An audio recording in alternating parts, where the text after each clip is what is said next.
was such a joy to sit down with Gary Renard for the filming of the documentary A Course in Miracles, Enlightenment or Bust. I know I'm not alone when I say that his book, The Disappearance of the Universe, has helped me, and I know it's helped a lot of people, helped open the mind to the ideas or the teachings of A Course in Miracles. Prior to reading Gary's book, the Course had sat on my bookshelf for a very long time, and I know a lot of people have had a similar experience. And it wasn't until I got to his book that I reopened the Course. In the next clip that I'm going to share with you, Gary talks a little bit about building our faith on the rock as opposed to the sand. And in my experience, especially during the time period of making this movie, there were a lot of examples in my life of where I had investments in, analogously would be the sand, investments in things that change.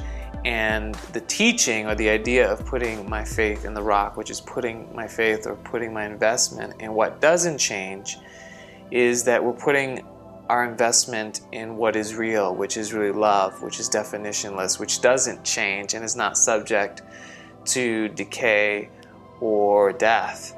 So I think it's a very poignant teaching that Gary highlights in this next clip.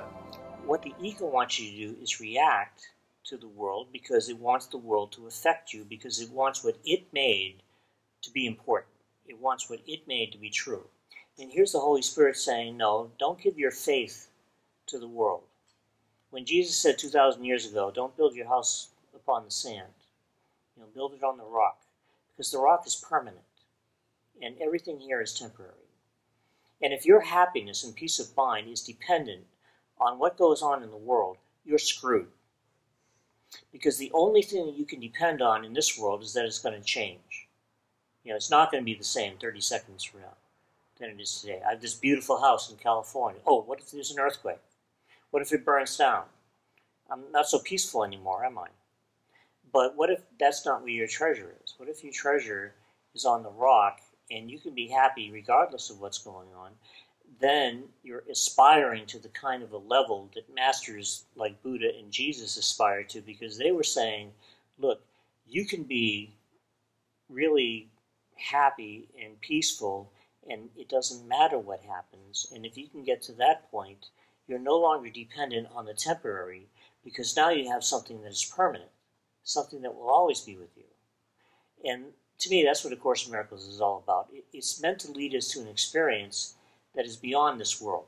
There may be 500,000 words in A Course in Miracles, and there may be 1,300 pages. But those pages and all those words are meant to get us to a place that is beyond all words.